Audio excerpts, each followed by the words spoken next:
Hello, good morning, good afternoon, good evening. My name is Dharam Singh. I am today with some of the very smart people on the planet. Happen to be my students. Of course, they are my students, so I have to be a little more smarter than them. Not really.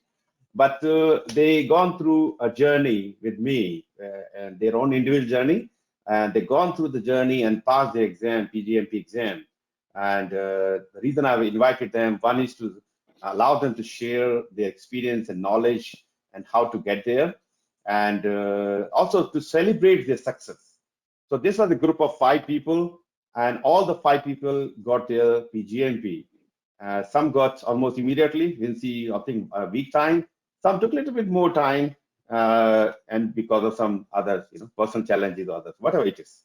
But important thing is now you all are PgMP, and it is a pleasure, my pleasure to welcome you to the club.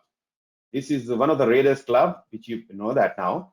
Less than around 3,500 PgMPs globally, and from US we have only 1,200 or 1,100, something like this, which makes you a special person.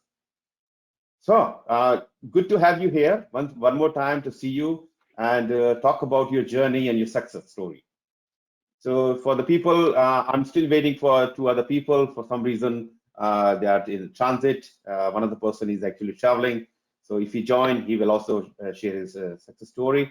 Let's see. But we do have 3 people at the moment, and we will talk about their success story. And I do have some questions for them, where you learn from them as well. Okay, so before we get into this, I like to acknowledge that we're still going through this pandemic situation, and we thought we are kind of coming out of that by having vaccine, but looks like this thing is coming back with maybe bigger force.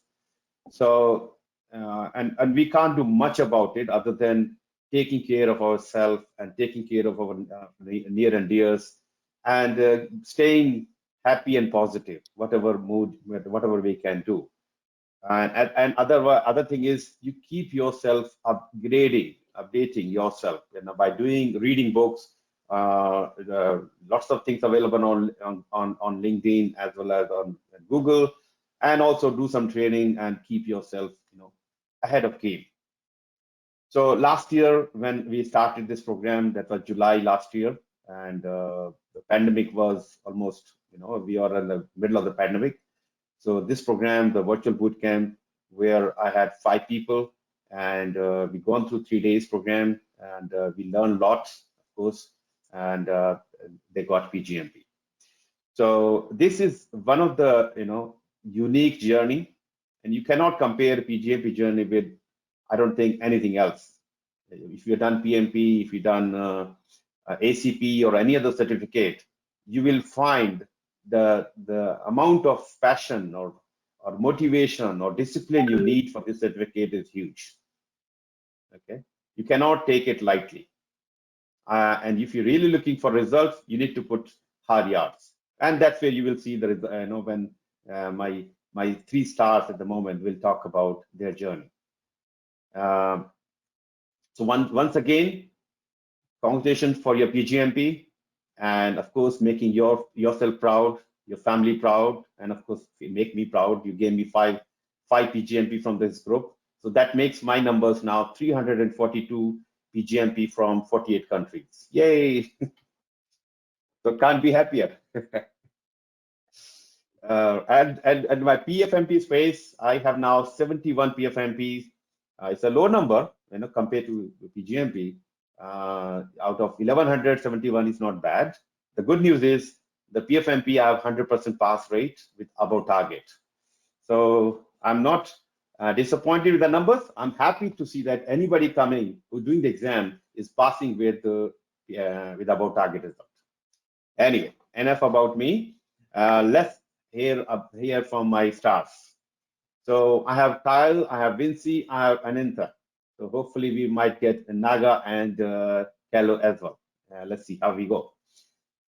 So guys, welcome to the club. How are you feeling? Oh, great. Thank you. I'll let you give some brief introduction about yourself. Instead of me talking about you, you let other people know why they should be listening your story. Who are you, and and then we can start talking about a little bit about journey. Well, but we get to journey a little later. Kyle, over to you. Hi, my name is Kyle Ibarra. I'm an engineer. I'm a program manager, and I've been working for about 25 years in the field. And I've over the years I've gotten my PMP, my PE, and now made the journey for PgMP, and got the PgMP, and considering the PfMP, so my journey is still continuing. Yeah, and you're thinking about PfMP, and yeah, I know you already in that focus. Good. All right, Vincy, over to you. Sure. Hi, everyone. My name is Vincy, and I've been working in the consumer electronics realm and program management for more than 10 years.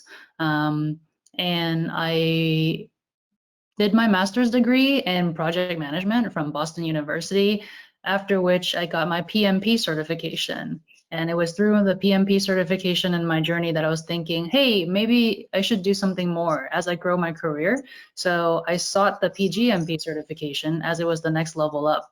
And I actually attempted the PgMP certification by myself without attending any courses at first. And then thinking that, hey, I have a lot of experience, MSPM, maybe I can just be able to pass the exam straight up. But unfortunately, I was not. So the first time I attempted the PgMP, I actually did not pass. And I was very shocked given my prior experience in project management. Then I found Dharam's organization, and it was very enlightening because Dharam put a new spin and perspective into how to prepare for the PgMP. And then we did the 3-day session, and here we are. So I'm really happy that Dharam has been able to help and put the context into providing a pathway to success. Right. Thanks, Vincy. Thanks for your trust. That's the most important thing. Anantha, over to you. Hey, how are you guys doing? Can you hear me okay? Yep, we can hear you. Thank you. Okay, good. Hey, my name is Anantha Kadur. I have more than 20 years experience in the networking at any field, like in IT. I have worked into database in any area, and I've also have like project management experience. I've managed really big projects, like a $250 million project on a payroll HCM PeopleSoft implementation. And as Vincy mentioned, I took the exam on the PMP, and I'm certified in PMP and PMI-SPM. Both of them, I took it on my own. I studied it, I prepared it, and then aced it through both of them. And then I took the ITEL, and then the next thing was in line with the certification is the PgMP. That is my lifelong dream to get that. And I wanted to get and then try to get it on my own. And then suddenly I was looking for some classes so that I knew that the exam is harder, as well as to pass the qualification is not easy. So I reached out to a couple of folks, and then I reached to Dharam. When I talked to him first time, he said that, you know what, all my students have passed and then passed through the certification exam from end to end 100%. That's when I got the confidence that I think I got the best guy right now I can have. And then I talked to him. Me and him went back so many times. I said, I don't think I'm ready. I don't think I'm ready. He said, no, Anantha, you take it, you'll be ready. And then that's where I took the advice and then took the class. And then after taking the class, and again, I procrastinated to take the exam, schedule the exam. And then Dharam called me and said, you know what, it's time for you to schedule the exam. Stop postponing it. I really did that, because this conversation did happen between me and Dharam. Dharam called me, and then I was scheduled on July 1st, 2021. And then he called me and said, are you taking the exam? I said, I'm not sure. I'm going to postpone it. I'm going to lose money. I don't care. He said, no, you're not going to. You're going to take it. And then after the exam, I called Dharam and said, you know what? I passed with great colors. Passed it very good for the first time. Then I said, okay, do you know what?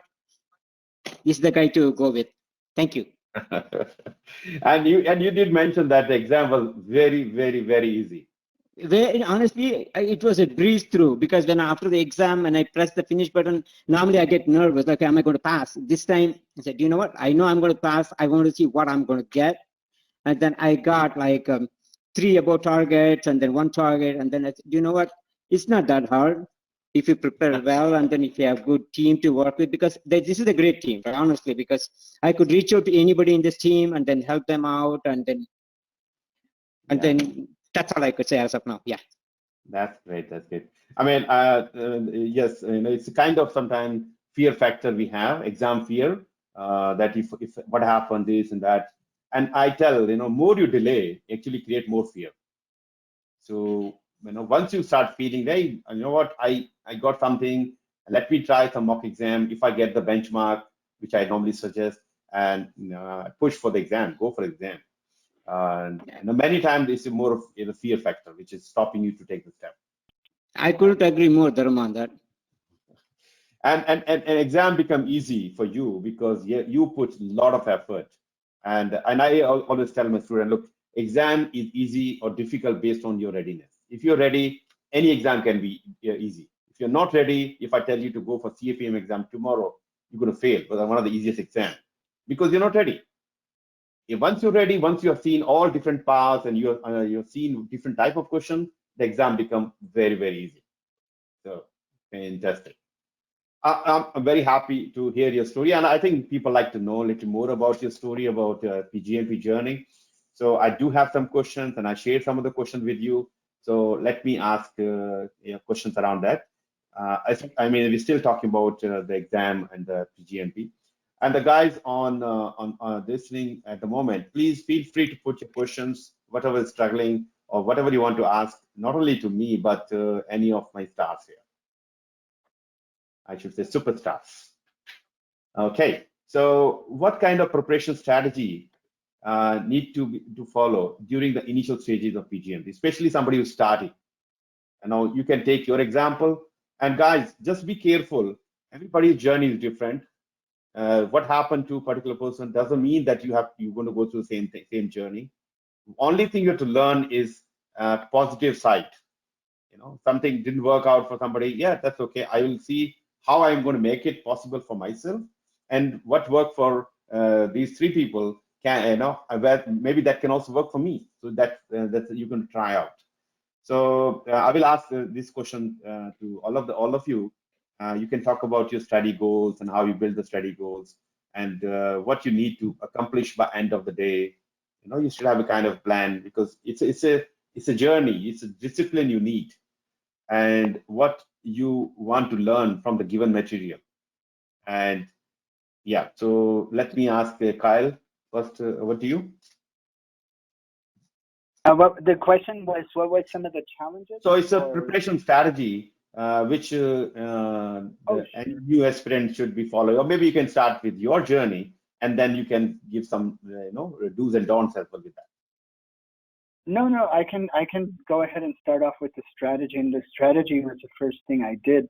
I was basically following the SPM4, basically coming up with the roadmap of when I was going to take the exam, going over the areas that, and coming up with basically a strategic plan on how I was going to attack each one of those domains, and what was I going to study as well. I took the exam, I think I took it twice, or it was as far as taking the boot camp. So I'd taken it the first time, applying that, and we were both close, me and my colleague, we both took it together on the same day. And so, but we both didn't pass, so we kind of had to look at redefining our strategy.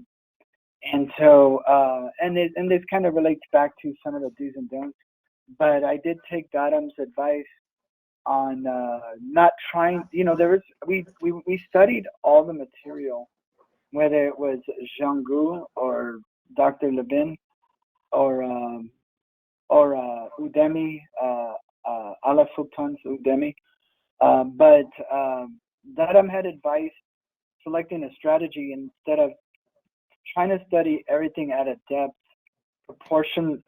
adding a proportion to what the realistic exam would be like, versus some of the exams that we saw offered by Zhanggu or Dr. Ginger Levin. And so we took his advice on the structure. I mean, it's important to study every single material that you have, but in the proportions you should study, you should listen to Dharam and how he instructs on how you should approach the practice exams. So that's one of the important things that I found in terms of preparing and formulating a strategy for the exam. And it actually worked. And I also actually kept count of the ones that I knew I had right. And as soon as I was up to 150, I kind of like figured, all right, I think I pretty much have this. And it was about right. Like I kind of just fiddled around changing a few things. And you don't want to go back and change too much because you may like cause yourself to fail. I have a habit of doing so. I'll go back and change it. So I was at a place where I felt comfortable, and I decided to submit, and I got a good result. And I couldn't thank Dharam more for suggesting that and just suggesting that approach. It's very strategic. You're kind of prioritizing in a more realistic sense. And so that's what I appreciated about Dharam's, not just the course, but his mentorship that he offered afterwards. Yeah, great. Thank you. One thing I like to advise to everyone listening, sometimes you're very well prepared and everything going well, but suddenly the system, the exam system is not working as effectively. That happened to other lady. She's not on the call at the moment. The system was too slow. And the spinning around after you finish it, submit the question, spinning, so very, very slow. So there were a number of logistic problems happened at the time, and I suggested her to go and talk to PMI, and she got a free exam as well. So it is not what you prepared; it is also the challenges coming with and we call it environmental factors. So you need to be aware of that. And you need to be careful and you need to know what you can do in this situation. Anyway, so everybody's situation different. But yes, if you are in a situation where for some reason your exam missed out and that reason is not in your hand, it is something to do with whether the PC was making a lot of noise or very slow, internet was, the network was getting, breaking again and again. So these are the things which you take to the people sitting outside of the exam room. Make sure you report and get a ticket number, and then you can follow up with the PMI. Anyway, so you can always discuss with me. I've seen many cases. But thank you, Kyle. Thank you for sharing your roadmap. Sure. And good, thank you. And let's listen from Vincy. So earlier I mentioned that when I took the exam the first time without guidance that I did not pass. One of the biggest contributing factors to me not passing was not really understanding that there's a very special section of the PgMP that's called the exam content outline. So the exam content outline is a document that I at first just thought, oh, it's okay. They just kind of, go through what's going to be on the exam from a high level. In fact, that's actually not true. Almost every single thing in the exam content outline becomes a topic or a question inside of the exam that you have to know. So it's not sufficient to only understand it from a high level concept. It is actually pretty critical for you to understand and know the details. And Dharam has a specific strategy of breaking down the exam content outline items into understandable chunks that there's like 3 parts to a particular line item. Then that actually goes back to help you, find ways to answer the question by marking certain keywords in your memory bank, so to speak. Right. I think that's a very good point, and many people do not pass in the first attempt. Especially one is they don't know how to read examination content outline, and sometimes many people underestimate the PMBOK. PMBOK is very important document even for PgMP. I'm not asking to go through the PMBOK from page to page, but there are a number of topics you should everybody should be aware of, which I highlighted in the class, and I normally highlight that part of the learning process. So ECO, even in a PMBOK, as well as the code of conduct, if people who've done PMP know that the ethics and code of conduct, these are three things, additional thing along with the standard you have to go through. But yes, thank you. Thanks, Vincy. All right, Anantha, what was?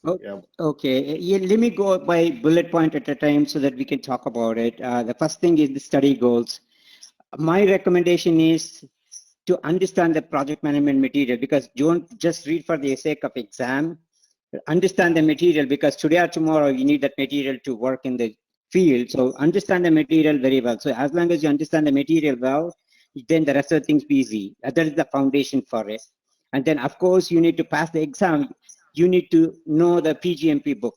And as Vincy mentioned it, ECO is very important. And then these are the things that you need to have it to as a goal for you to do it. Otherwise it's going to be tough for it.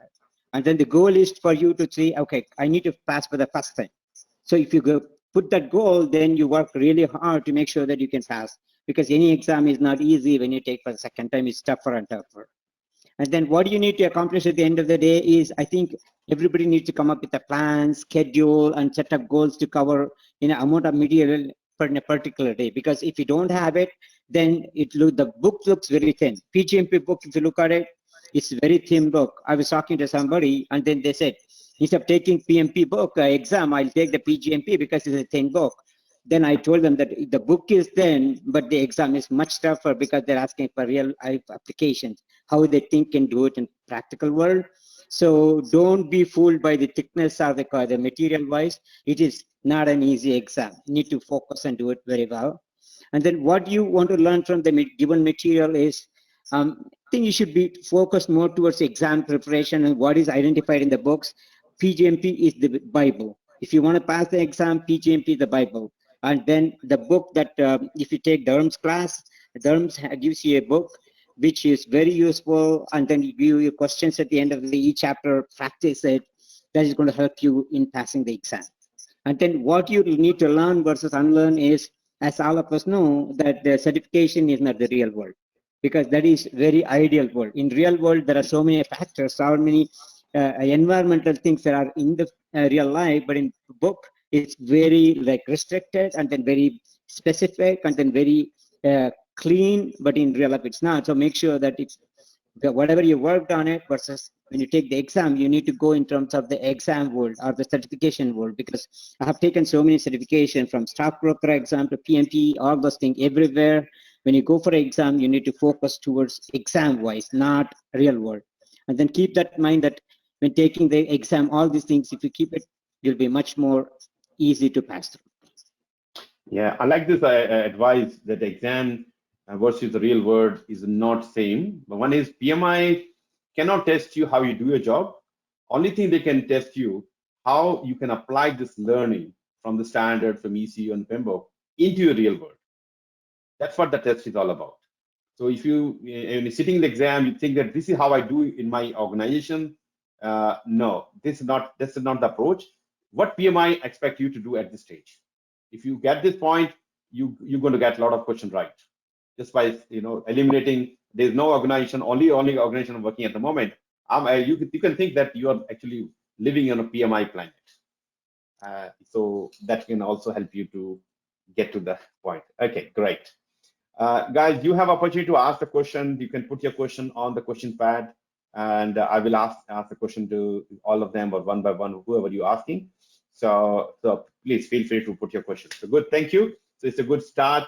Let me ask another question. Still with the PgMP. How to get aspirant motivated and mentally prepared to take the PgMP exam? Wow, okay, motivated and mentally prepared. Okay, Kyle, you want to take it? Sure, I'll go ahead. And this is something I guess somebody asked me, and that's why I was laughing. Yes, as for some of you that actually do love doing this stuff, love breathing it, maybe it is interesting.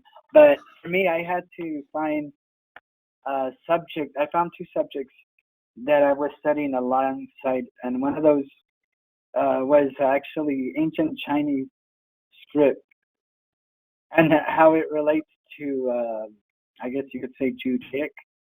But that's what I found, and so that helped me gain more interest in what I was studying, because you're looking, you should find something that's going to expand your mind, because once you're able to expand your mind, you're able to absorb the subject matter much easier versus going in it with saying, this is a daunting task.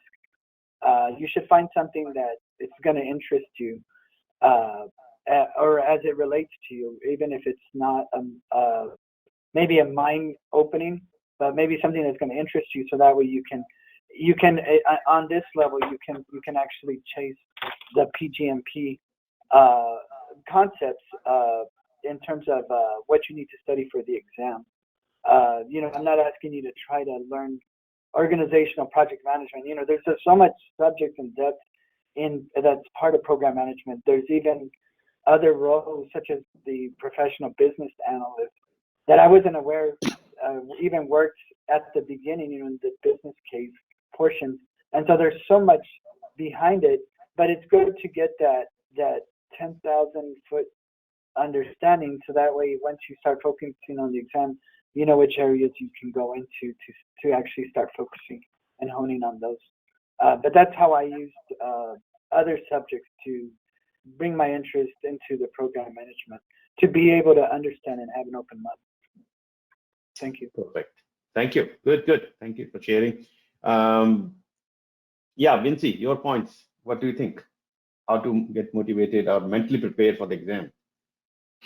I think for me, what worked was having a schedule and a timeline. As a PM, schedules and timelines is one of those things that I thrive with, and having milestones. So I knew that I wanted to take the exam like at a particular time. And so even way before I started taking the exam, I had a conversation with Dharam to say, hey, look, how much time should I give myself after taking the course? And then should I attempt my exam again? And he had told me that, typically his students would take his course, and then within like 2 weeks to a month or something, they would attempt the exam. And then he's gotten really great results. So not wanting to forget all the wonderful things I learned, that's how I kind of worked backwards. There was a time where I wanted to take my exam. I worked backwards to when I should finish the course with Dharam, and then I created a plan. So all in the meantime, there was a lot of coffee involved and ice cream and late nights, and that's kind of how I started motivated to make sure that I hit my milestones. So having a plan is going to be very helpful. There's one thing that I did not expect. Dharam gave me a tip, actually, before I took the exam. He said, hey, look, the night before, the day before, actually don't spend all of your time like studying. Just relax, sleep well, eat well, take care of yourself, and then so that you can go into the exam refreshed. And I'm like, oh, okay. Well, theoretically it makes sense, but psychologically it's always like, oh my gosh, did I forget something? Should I look it up? I'm like, no, just relax. Everything will be fine. And it was. Actually, that's a very, very important point. I really believe in that, because one is whatever you have to study, you already studied. Yes, 2 months, 3 months, whatever time you spent so far. And I always go back to I relate this with the computer memories, whatever we know now. So we have a cache memory, we have a, hi Naga, welcome. Good time. We can hear you, Naga. All right. We can figure out. So I talk about 3 types of memory. One is the cache memory, which is used almost every time, and the second is your hard drive. You have stuff there which can be accessed very easily. Then third thing is the cloud memory. So whatever you have been learning over the period of time, that goes into first comes the cache memory, that goes into the hard drive, and then goes into the cloud memory. So if you put too many things in your cache memory, then your input-output channel, which is a technical term, can be challenged, because now you have too much stress. So I tell, you've done whatever you've done is sitting in the cloud memory. If you need something, it will come to you. But if you stress yourself and you try to memorize too many things for the last day, that's where your IO channel is busy. That's where it becomes difficult for you to recall what is sitting in the cloud memory. Sorry. I know why now I know why I was studying computer science in long time back, so I can relate with this. All right, Naga, can you hear me? Yes. Okay, good. Okay, perfect. So yeah, guys. So Naga is another star of this group, superstar, and we're still missing one more person. I think, and the reason he is missing, his flight was delayed by 6 hours, and he's in transit. I don't know if he will join or not, but at least we got Naga now. And Naga, we start talking about the journey, PgMP journey, and maybe we'd like to, if you are okay, introduce yourself and tell us more about, what was your journey like, PgMP journey. Not in the brief, keep it brief Sure. at the moment. Yeah, sure. So this is Bandaru. I'm one of the senior technical directors. I worked as vice president as well, but my current role is a senior technical director, working for multi-million, always multi-million dollar programs, as well as I hold some of the portfolios. My PgMP journey is, with Dharam. It started with Dharam. He is our, mentor, and he's the guy who got us really excited about PgMP. And then, once I paid the fees for him, then I started looking at what do I have to do, right? I mean, otherwise, it's always in the world you don't get a time to look at the certifications. He holded our hand, and it was very smooth and easy. Of course, it's been a long time that we took a certification. Those kind of folks have to really, step up and build the analytical skills of how to analyze a question, how to, answer the question. So those are things you get to know once you kind of like, get helped by people like Dharam. It was not that bad. It was like, you need to focus 3 to 4 hours, by the time you realize the time, they'll say, hey, for just 5 more minutes, then you see the result. You passed, that kind of, that couple of minutes. Is it really true? Is it really true? You kind of stare at the screen couple of minutes. So yeah, it was really good, and I pass here and over to you, Dharam. Good. Thank you very much. Thank you for sharing your story. I'm going through the questions about, still we have the PgMP. So I have already asked the question to Kyle and Vincy. So the question I am asking, I will ask Anantha first, and you can also reply back to that. How to keep motivated? What advice you have for the aspirants how to motivate yourself and mentally prepare for the exam? And it's a tough exam, so it's not only just a preparation, but more than that. Anantha, over to you. Okay, let me start with why I want to take the PgMP group, because I always wanted to be part of that elite group, which is like only 3,500 to 600 people are PgMP folks. And I believe in continuous education. That's one of the reasons I wanted to take it. And then I think I mentioned it to you, like after passing the PMI-SPM, I wanted to take it. And then I spoke to Dharam and said, hey, I'm not qualified. And then he gave me the assurance that, hey, no, you're qualified. You can do it. And then that is the beginning. That's the beginning, because once you get interested, to keep motivated is what am I going to do in life? Why am I taking it? Because one of the major reasons I want to take it is I work for the government of California, state of California, and work for Parks and Recreation.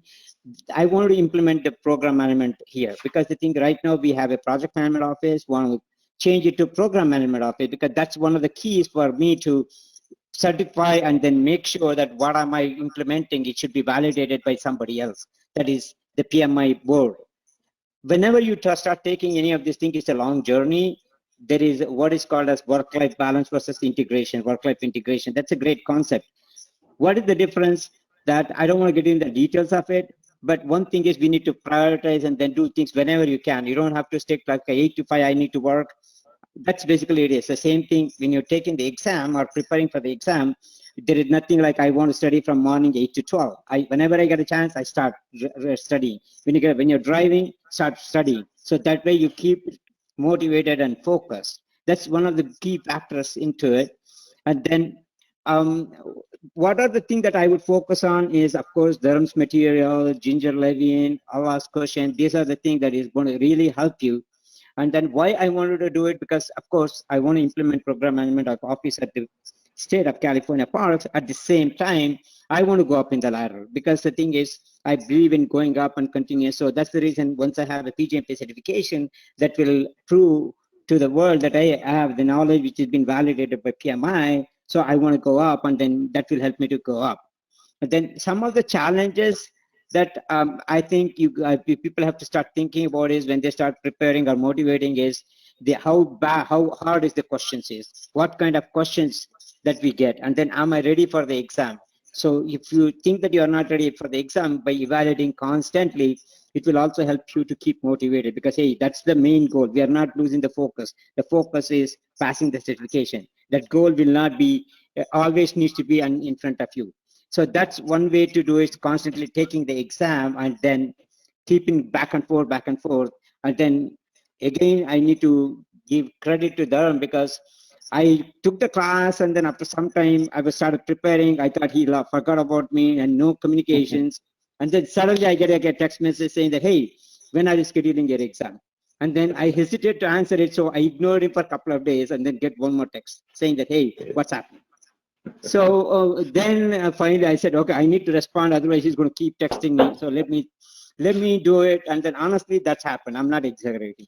And then I finally able to get one way is to have a good coach for you to make sure that your success is supported by your coach, because it cannot be done by one. And then same thing with the team. I got the team here, like Naga used to like ask me, Anantha, when are you going to take that exam? So I used to ignore her too, but she not let me. So she used to call me and say, Anantha, don't ignore me. Call me. Take it. So thank you for all the support. That's what I'm thinking. That kept me motivated, honestly. Exactly. Good. You know, everybody's story is different, but yes, the way we share is great. Thank you. You know, it's all right. And I think people are finding. I already got some comments. The webinar is very worthy. Yes, there are some questions on. Yes, there are PgMP holders at the moment around 3,500, 3,600. And there's a little problem from PMI now. They have stopped publishing the record as they were earlier. So for me, it's a challenge to have the exact number. But anyway, it's around 3,500 to 3,700 worldwide. And the question is, I would like to appreciate the question bank really as useful. And if I can talk about them a bit. Yes, definitely you can talk to me, book some time, and I will be happy to spend time with you to go through the questions. Okay, all right. Let's come back to Naga. And yes, please, how you motivated yourself and how you suggest people to motivate and mentally prepare for the exam. My motivation is mainly from Dharam. I mean, I'll be honest, because I'm too busy in the office and never get a chance. That's one of the reason I pushed myself into this class. Once you're pushed into the class, then obviously you kind of get distracted, and daily you need to keep up with your team. Your teammates are doing good in the questions or at the end of the day, and then you don't want to be flat out. So that's one of the big motivations. The class makes you get motivated yourself, and of course all the team members are really good.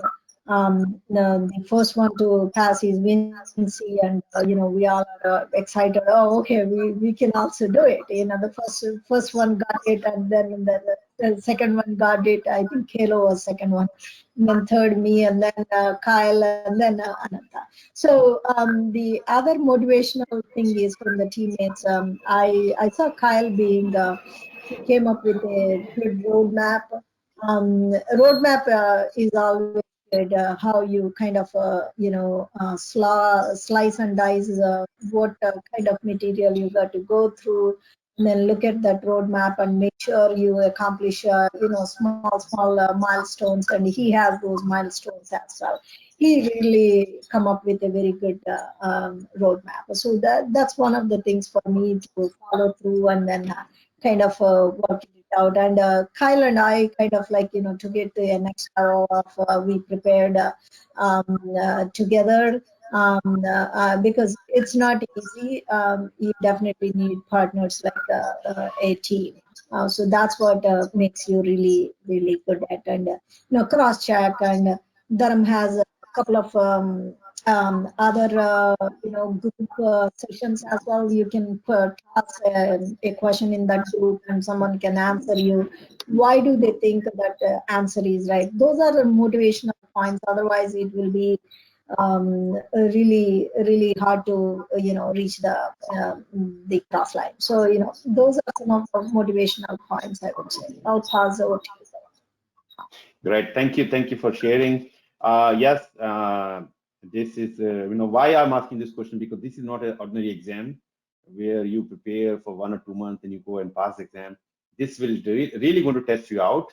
So having mentally ready and physically ready and emotionally ready for this exam is really, really important.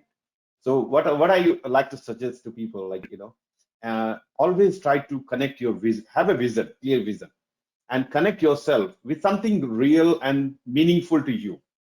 Yes, having a good salary and promotion and number 1 in the organization, number 1 in the country, all these are great motivation.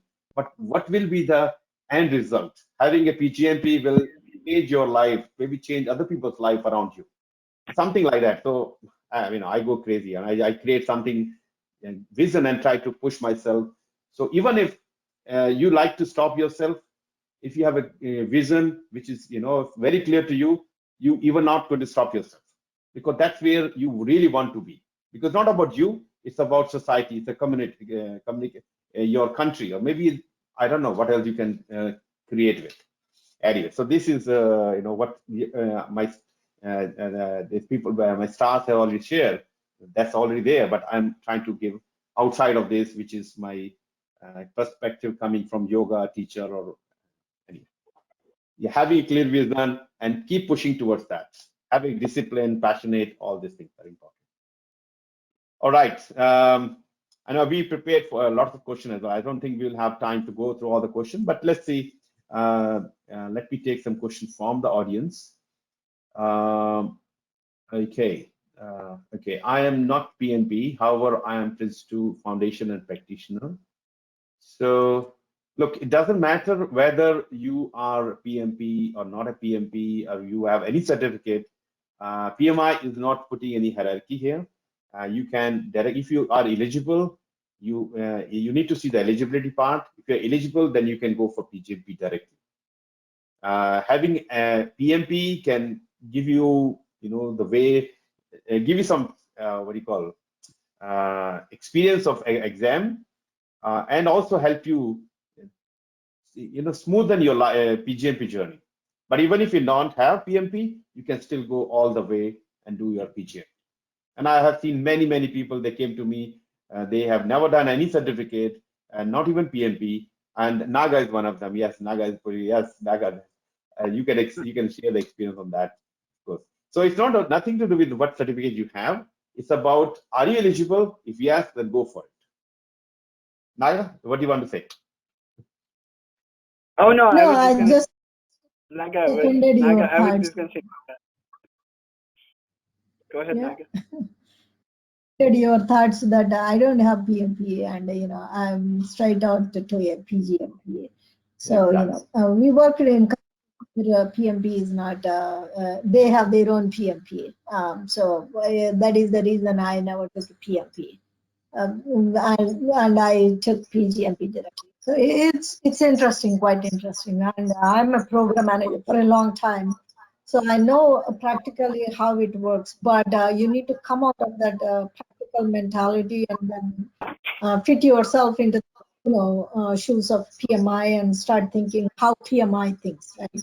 So those are some of the things that the habits that we have, we need to make sure we don't think those lines versus you need to think how PMI things as per that, that module or whatever the question is related to. So, yeah. Perfect. Perfect. Yes, Kyle, please go ahead. I'll go ahead and add to that.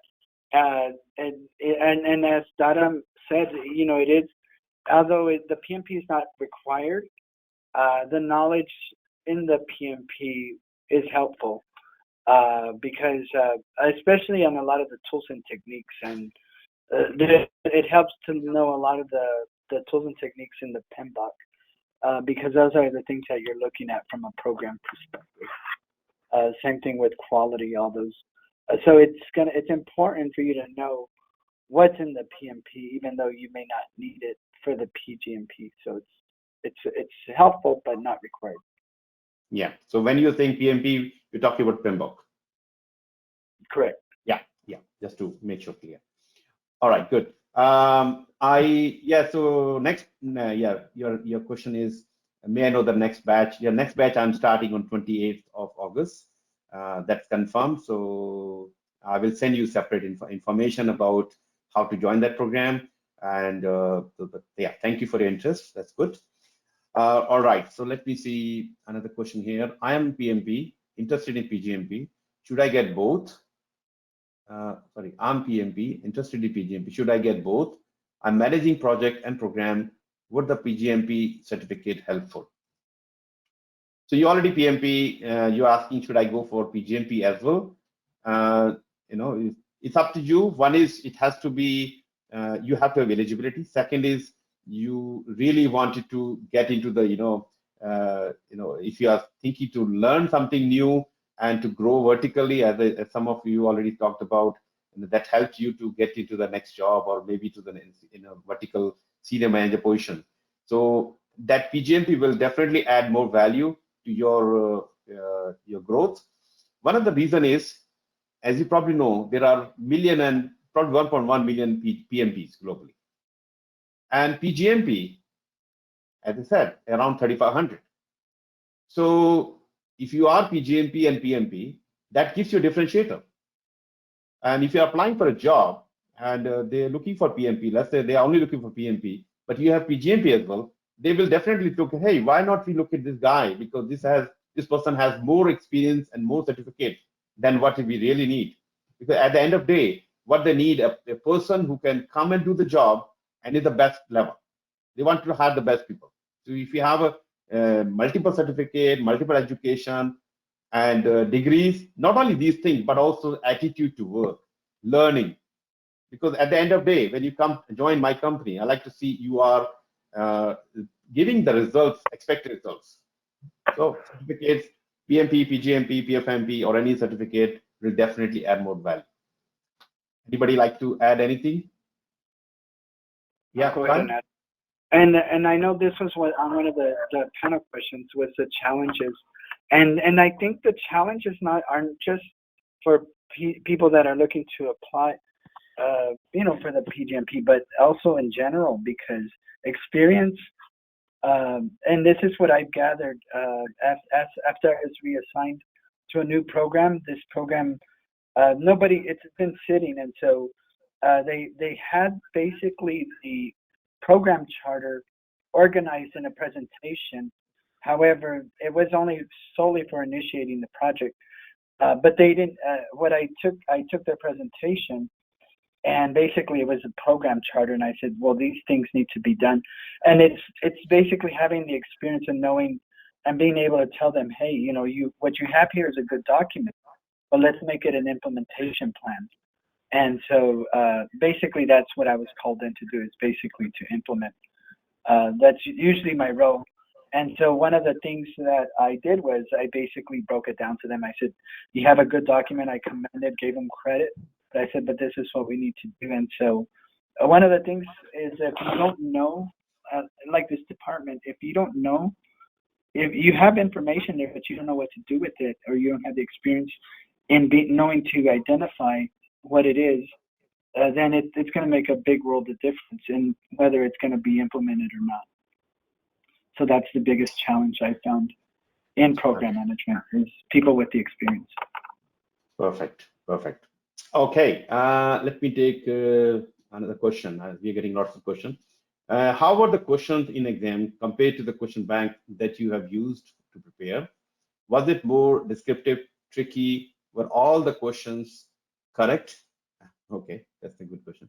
And you had to pick the best option.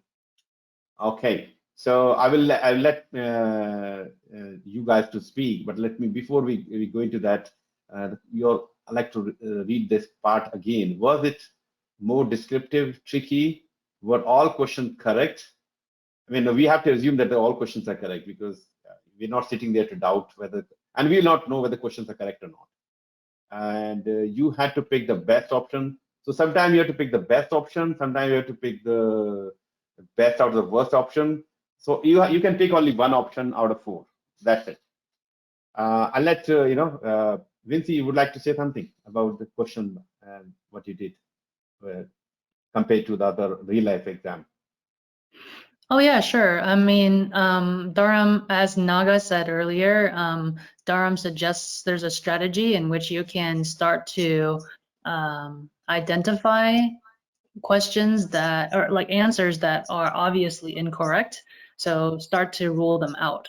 And then sometimes there are certain keywords in a particular question that is pertaining to one specific topic. I mentioned exam content outline earlier, and those keywords are next to each other or very related. So if you see something that's not related or not tangential to that topic, you can almost like start ruling them out. And so that helps you guide you to the correct answer. All right. Any other feedback on this question? Something I shared with Anantha, and I believe I shared with you, Dharam, was for the situational, there's questions that it can be situational or it can be just cut straight through, you know what I mean? Like it just based off the standards. And there's like, as Vincy said, there's keywords that are used, for example, what should it be versus what is the next step? Or they'll basically give you the same question, but they'll change that one word, which will make a world of difference. And that always, when it says should be, then that is a situational question. And so that way you'll answer it differently versus answering a code answer. It's asking you what it should be, so you should put a little bit more thought. It's kind of more actual, more realistic versus more textbook. And so that was a strategy I implemented from Dharam. Okay, great. In the interest of time, Vincy, I think you have to drop out because we have another meeting. So thank you for your contribution. And I know we have more questions, so I will talk to you. I know you guys are prepared for those questions, but I will talk to you how we can utilize that knowledge to still get back to those questions. So, but thank you very much, Vincy, and I will talk to you. All right. Bye, Vincy. So everyone, good luck. Thank you. Yeah. So I do have questions. When I don't think we have time to go through our questions. So let me go through some of the questions here. Okay. Yes, the question. Yes, thank you for the session. Helpful. And yes, the recordings will be available. Recording for this session will be available very soon once this is processing is done. As a member, or because you joined the program, you will get an email with the recording link, and also it will be available all on YouTube channel, my YouTube channel. All right. So, okay. So, I mean, I know, Vijay, you're putting lots of a lot of things there, and I'm reading that. But if you have any doubts about eligibility, we can talk about that. But I think based on the explanation you've done, I don't see any doubt about that. But anyway, thank you for that. So next question is, what is an effective way to study PLC and the program activities? PLC is program lifecycle. So do you guys have any strategy? And I know this guy, he's my student and he's going for exam very soon. So any guidance, Naga, you want to give to Anthony about this, the effective way to understand the PLC and the program activities? Sure. So program lifecycle is the biggest part. It has the largest chunk. 3/4 of the questions will be on program lifecycle. So they mix and combine it so much with the strategy or any other module. You need to identify whether it is program lifecycle oriented or a strategy or any other module. So the hard part will be you need to make sure what the PLC lifecycle is and how to go through each and every scenario based questions. How to pick an answer with the keywords like Vincy explained earlier. You definitely have to look at those very carefully and read every single word from the PgMP book as well. That's very important. You got to go through the material meticulously. Don't even skip even a single sentence. That's what we learned, especially me and Kyle, and I passed the same information to Anantha. We both, because Anantha took after us. So PLC is really a cumbersome one. Focus, make sure all the scenario based, and if you could answer Ginger Levine's questions and understand and digest. She has a PLC chapter as well. You go through the chapter and try to answer it with the whole together. Then you will understand what your weaknesses are. Identify what your weaknesses when you take a test. Then obviously you focus on them, that why you are picking this answer versus that answer. So then once you understand that reasoning, then you will be there. Over to you. All right. This is like a PLC program lifecycle is very important area, because this is where you're going to get bulk of questions. And there are 43 activities, and you need to know where these activities are, which part of program lifecycle these activities are going to be aligned with. And also, when you look at the activity, you need to know what is the purpose of the activity, what is the content of the activity, and what do you do in this activity, and finally, what is the output of this activity. So these are something very important. And as you are already my students, so you have a mapping workbook where you're going to align these activities with program lifecycle, and not only this, but also align your other domains, the task, into one place. Okay, so that's how you're going to build your knowledge. And also, when you read PLC, you also think about reading some concept from PMBOK. Because program lifecycle, you can easily relate with PMBOK, with the initiation, planning, execution, controlling, and closing. And when I'm saying PMBOK, doesn't mean everything, especially the tools and techniques.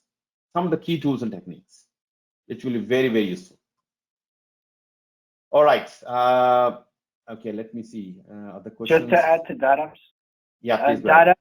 Dharam mentioned the workbook, and that actually, if you take his course, you'll be able to see how he maps each one of the domains in relation to the program lifecycle. So it's very helpful. Yeah, perfect. All right. Do we have any other question here? So I think there are many questions which I'm not reading. These are more specific to your own your experience. Best is, one is I will send an email to you. A second is you can also book some time with me to discuss your own situation, whether you are starting a journey for PgMP, how to start, how to do the application. Second is what, if you have specific eligibility question or something, we can talk about that.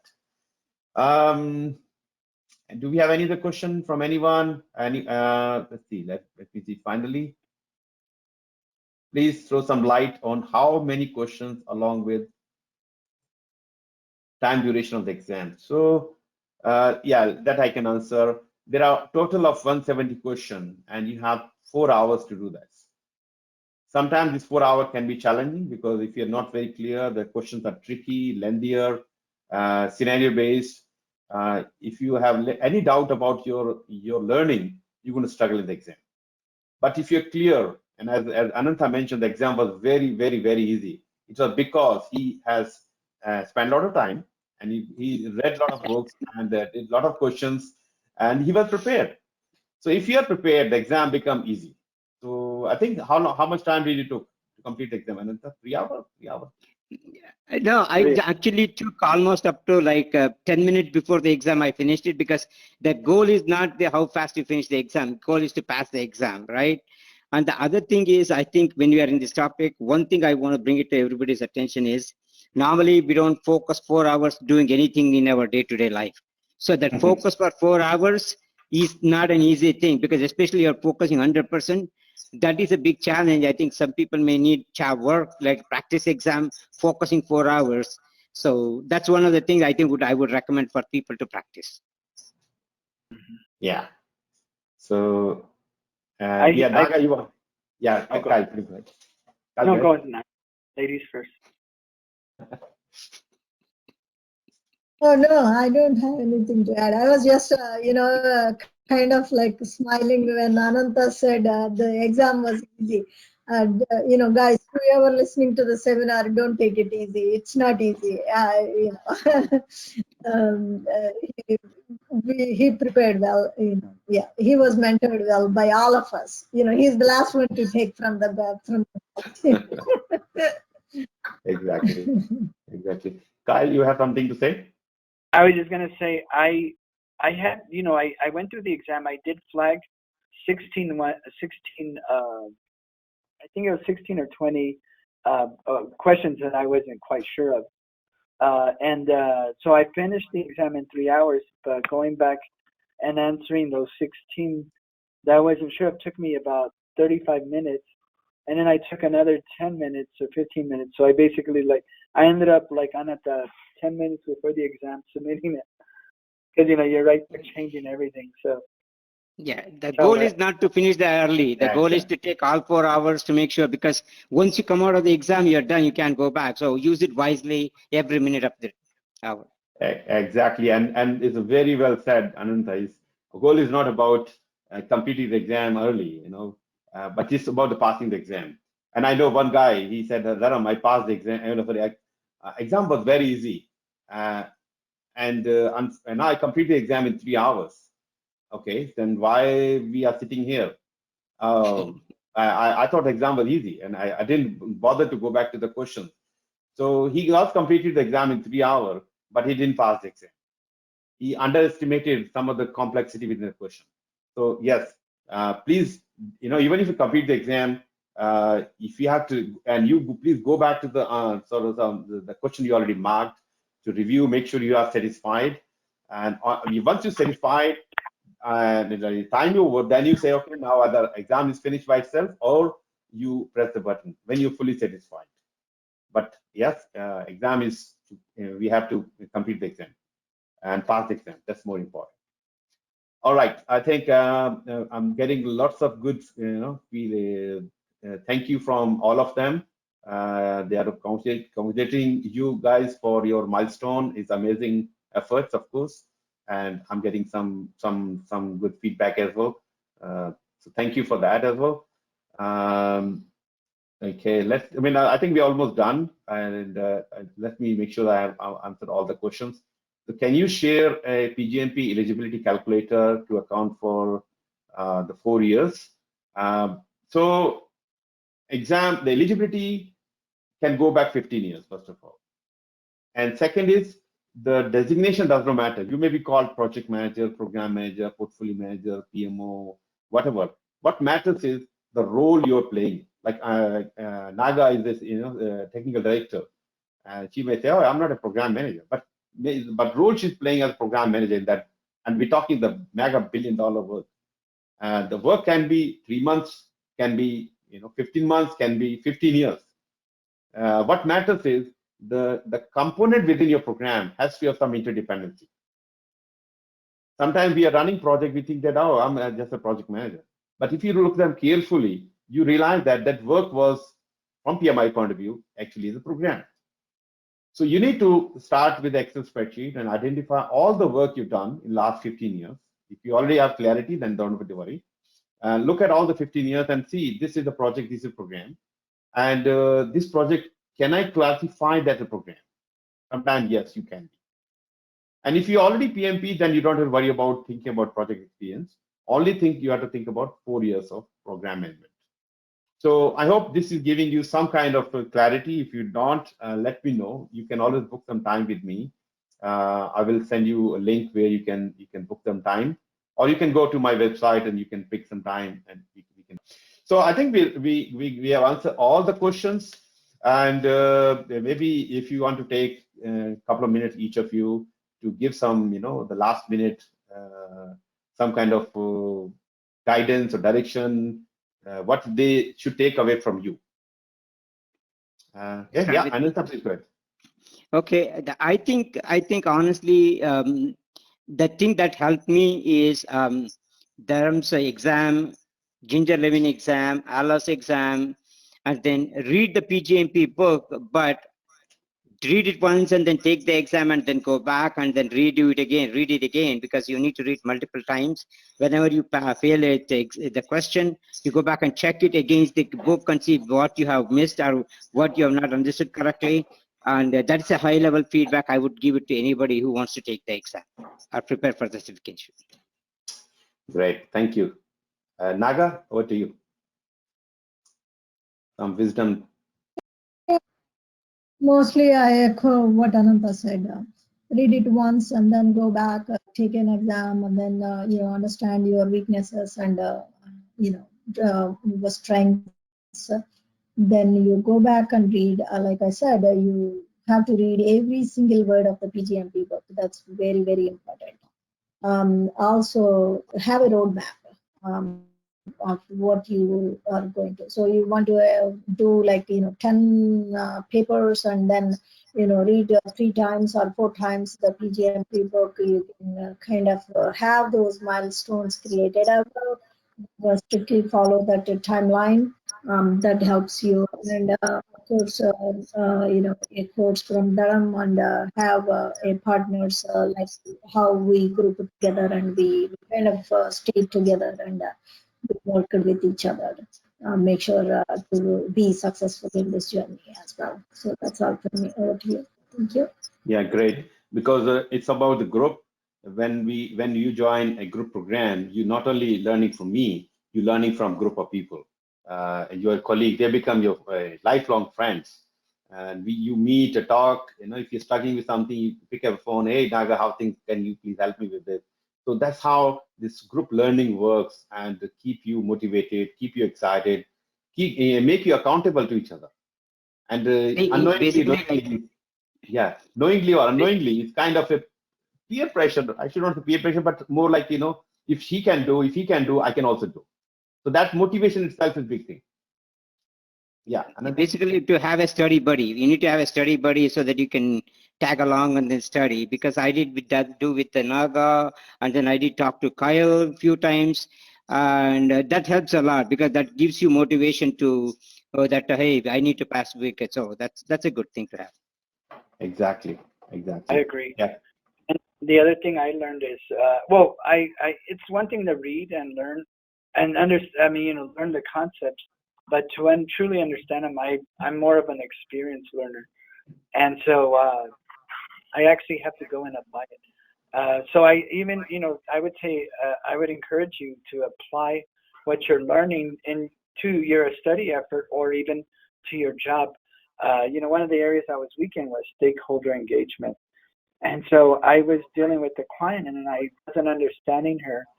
Well, the exam content outlet states that if there's an issue, you go up and talk to the person, or you basically find out what the issue is.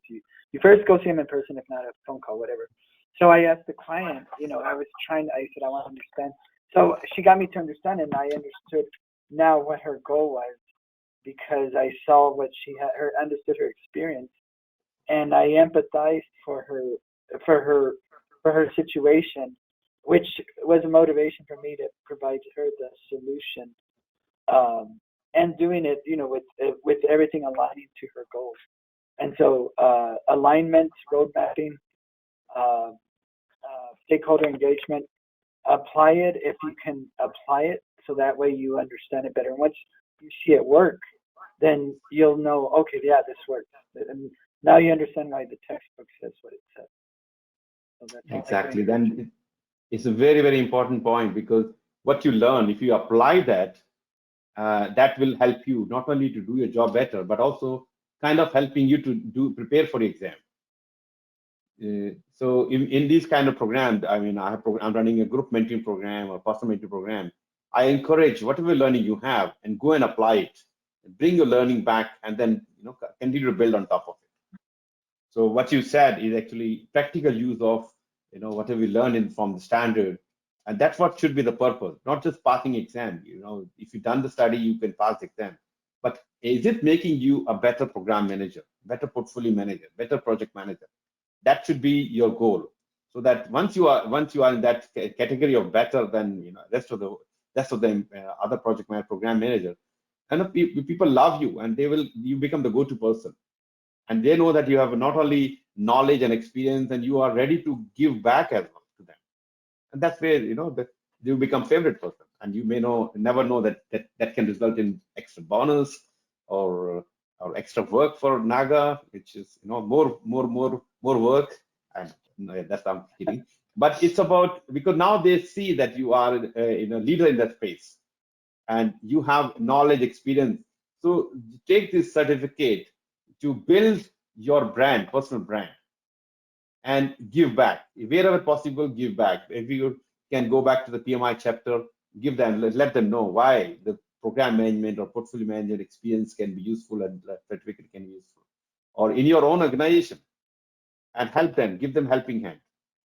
So that's where, when I'm working with my student, yes, important for me is make sure I have a continuation of the student, but also I'm giving back something, so that it become real to them and real to me. Once people pass the exam, yes, it is happiness to you, and I get huge happiness, and that every student pass makes me, and every day it's happening. So every day is my exciting day. So you might get excitement of once a year or once a lifetime, but I'm getting excitement and happiness almost every day. So I cannot thank all of you for the trust you build in me, and you listen to my advice and guidance, and I'm really, really thankful to your trust, and people who are listening, and I'm sure you will be, some of you already joining, think you're joining. Before I close the session, the final question, the questions are based on 4th edition. Yes, the current edition for standard for program management is the 4th edition. The exam is based on 4th edition at the moment, as in August 2021. In case you're watching this in future, you need to see what is available at the time. All right, guys. So thank you very much for accepting my invite to come and share your knowledge. It was honest. It was open. Everyone was very happy to listen to whatever you shared, and it was not scripted. Where sometimes when we script, we're not opening our purely or properly. But you, all of them shared, and I think everybody is appreciating your contribution. And people, when they watch and YouTube and other places, they will also like to comment and talk to you. Maybe they come back to you, hey, what that the experience in the YouTube was great. And personally, I'm very, very happy to have you all as my student, and have you in this program. I know Vincy, if you do listen, thank you for your contribution. Kello, you wanted to join, but because of the flight and other environmental factor, you couldn't join. And I know that. I appreciate what you're going through. So no worries. I can have a separate session with you if required. So thank you very much, all of you, for joining this session, and thank you for your contribution. Looking forward to see your more successes, hopefully very soon as PgMP, if you're eligible. Sorry, PfMP, if you're going for PfMP, we can talk as well. All right, anything else before we close? Otherwise, thank you. It's nice talking to you all. Thank you. Yeah, Bye, thank you. Naga. Happy Friday. Bye. Yeah. Bye-bye, all. Bye. Thank you Bye, all. Dharam. Take Thanks care, guys. everyone on the call. Bye. Thank you.